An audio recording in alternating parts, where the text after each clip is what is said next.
everyone! It's me, Jellyrose. For today's video, magtra-transplant po tayo ngayon. And yes, magtra-transplant po tayo.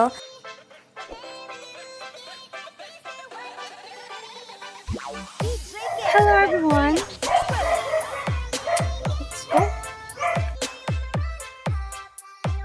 And welcome po sa aming greenhouse! So, magta-transplant na po tayo yan. And aking mga seedling. And also, the pot na gagamitin ko. Transplant na tayo. So, ito yung, yung ginawa ko. Tapos yung ganyan. So, paano natin ginawa to? Kukuha tayo ng seedling na ating ito. Kuha tayo ng lettuce. And dapat po yung mga ugat niya nakalagay talaga dito sa mga butas-butas para makasipsip sila ng nutrients na nanggagaling sa pipes. You should be careful sa paglagay ng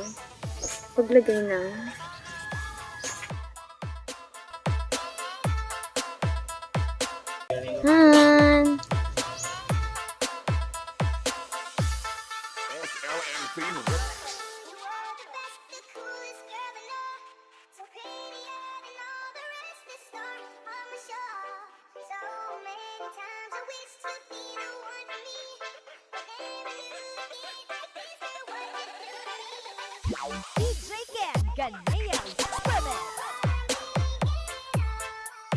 Alam niyo guys, sobrang taas ng ppm pag galing sa tripo.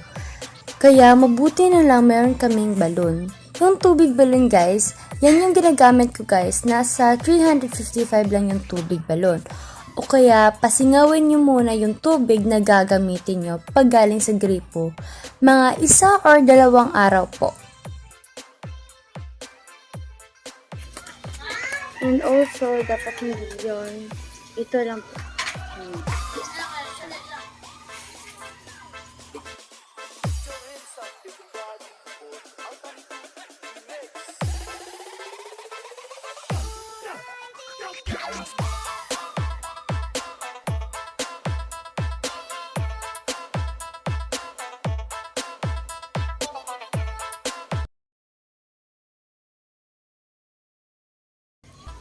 Okay? Ito siya, perfect siya. Hindi naman kagana mahirap. Sa ulo lang talaga.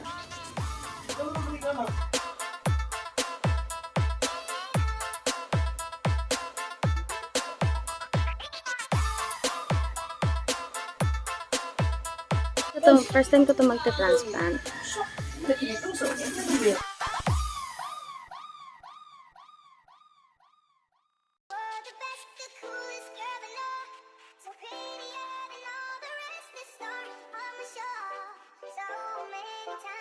Kita-kita pa ba yung mga pots? Huh? Oh, so dito na dito magkuha pa. So, dito no. Naman ko ni si Torin pa, yung acid kay ba. Patagitag pot pa.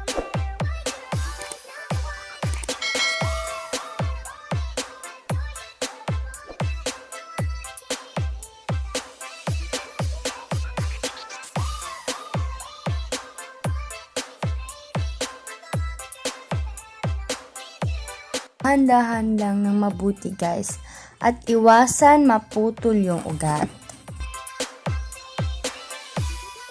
Since maliit pa sila, siguraduhin na natin maabot yung ugat sa tubig guys. At dapat may makahinga din yung kalahati na tinatawag na air roots. So ayan guys, nailipat ko na po ang lahat.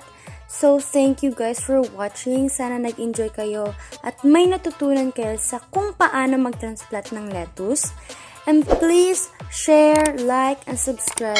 And don't forget to hit the notification bell para ma-update ko kayo sa mga bago kong video. Bye guys!